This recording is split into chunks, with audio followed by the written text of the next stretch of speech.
Did you know that 1/3 of MLB baseball pitchers have to undergo surgery, elbow surgery, or Tommy John surgery? This is due to poor pitching mechanics and the various types of styles of styles unquote, of pitching that there are today.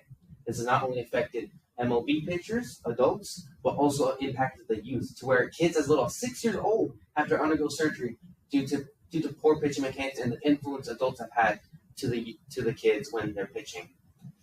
I have seen this in firsthand where some coaches have taught me at a young age the correct way to pitch, which after my dad has like watched a whole lot of videos and trying to figure out the pitching, he's told me to kind of like take it with all a grain of salt. And I was lucky enough to where I was able to meet a coach that taught me the correct way to pitch, to where he's even provided examples of other pitchers in the pro league that have had perfect pitching results due to having these correct mechanics and have not got their arm injured from this. Today I'm going to be covering the correct way to pitch, the various types of incorrect ways in pitching of baseball, and the impact it's had on the adult and youth community.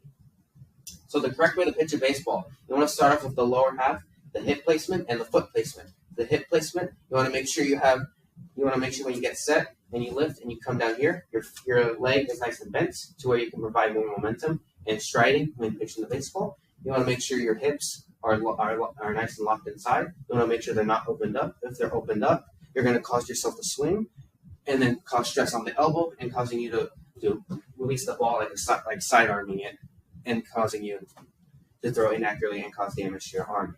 Foot placement, making sure it's at a 45-degree angle for a nice and smooth release and momentum when coming forward. If you have it straight flat when pitching, you're going to roll over as you're coming over and end up like tearing a muscle in your ankle or something like that.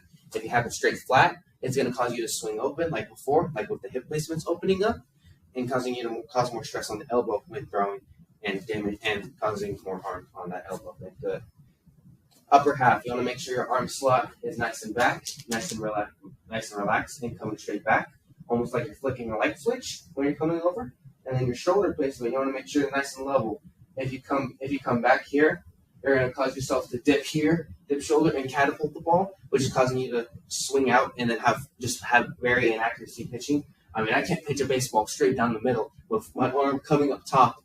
It's going to cause me to release high, release low, release all over the place, be inaccurate, and causing a little bit of damage and stress on that elbow. If I have it to where I'm facing down, I'm going to end up throwing the ball on the ground and causing myself to bounce, which is going to make me a very inaccurate pitcher and make me play like cricket. I'm not a cricket player. I'm a baseball player. I don't play cricket.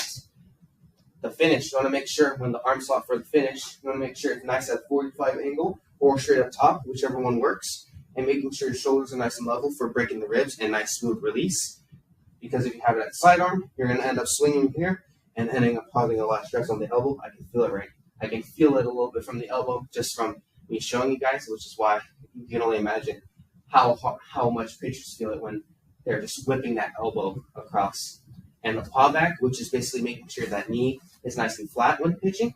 If you have it bent, you're not going to have as much momentum. It's all going to be going into the ground and not much momentum and velocity when throwing the baseball. If you have it nice and back like this, you're going to cause momentum to go more into the upper body and nice smooth release into the baseball, causing a lot of velo. The various types of poor pitching mechanics there are. You got the submarine. This is where pitchers they tend to get their body nice and low and end up whipping the arm here like a sidearm, but instead they're implying more into their body mechanics to compensate for the stress on the elbow and releasing upwards, causing the ball to rise up. This is very bad because you're putting more stress not on the elbow, but also your hips. You're putting it all on one side when trying to throw and end up injuring your lower back.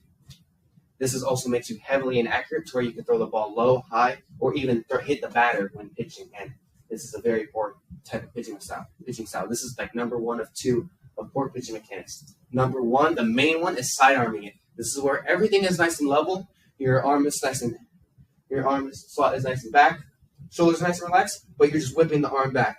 It's causing immense stress. Like I can't even do like this guy to where he's just causing it to go very far back and just whipping it like crazy. This is very bad because you're putting all the stress into the elbow, which is going to cause it to tear and cause you to have to get surgery and recovery for like at least a year from this alone. Next one is the swing back. This is where pitchers get to when they come back, instead of going nice and flat, they're swinging it all the way back. This causes stress on the shoulder to where they're going to have to come over, swing up in the hips, dip shoulder, and causing more stress on the elbow here, and maybe even on the lower back from putting all the pressure in. And not to mention the inaccuracy of the pitching, because when you're coming over here, it's going to be harder to aim more here and release in the strike zone than to coming over here and releasing more on the outside and throwing away from the strike zone. This is not as common, but it's still a pretty common poor pitching mechanic style that has been influenced and is a very poor style, and this is what pitchers do not want to have on pitching. The impact it's had on the adult and youth league. The adult side, it's caused where, right now, a third of MLB pitchers to get injured. Not to mention right now, probably more in the future, it's projected to where it could get up to 50% of MLB baseball pitchers getting injured alone from poor pitching mechanics. This issue has not been resolved. It's pretty clear, but the league does not want to specify that it is from poor pitching mechanics, and they heavily emphasize on them throwing hard. A lot of pitchers do this to expect to throw very hard in like the hundreds, when in reality, it's all about throwing as fast as you can under full control, leading to provide the efficient amount, the best output as a pitcher. If you throw like this out of your shoes, you're going to end up hurting yourself and not being able to pitch at all in the pros and losing your whole career. Children have been injured from this because they've been influenced by adults to pitch a certain way, which is causing these poor mechanics and end up getting injured at a young age. A lot of kids want to just have fun and play the sport when being taught the wrong way by adults or dads that think they know how to pitch the right way. It causes them to get depressed because they're not having fun anymore in the sport. They're getting injured. They don't want to play any more sports. And not to mention them having distrust in adults on what is the correct way to do stuff or do certain things, which is what we do not want in our future generations to have. To sum up everything, we went over the steps of pitching correctly, the incorrect steps and the various types of examples in pitching incorrectly, the impact it's had on adults and children. How can you maybe asking, how can I provide and help out in preventing this cause from reaching even further and causing even more damage where baseball becomes obsolete? Well, you can just help out by just using this presentation as an example to, if you see like a kid in Little League right now, like that's trying to pitch a certain way and they're pitching out of their shoes or throwing it back or cutting it sidearm, you can maybe give them a little tip or help a pointer out or help that dad or coach out. That way they know the correct way of pitching, because if not, they're going to end up their son's going to end up hurting themselves, and to where the point they won't be able to pitch in the pros and just end up have a whole injury time of just getting injured for a year and then coming back and then so forth. You can help break this cycle to where we can help eliminate poor pitching mechanics and the effect it's had on adults and children.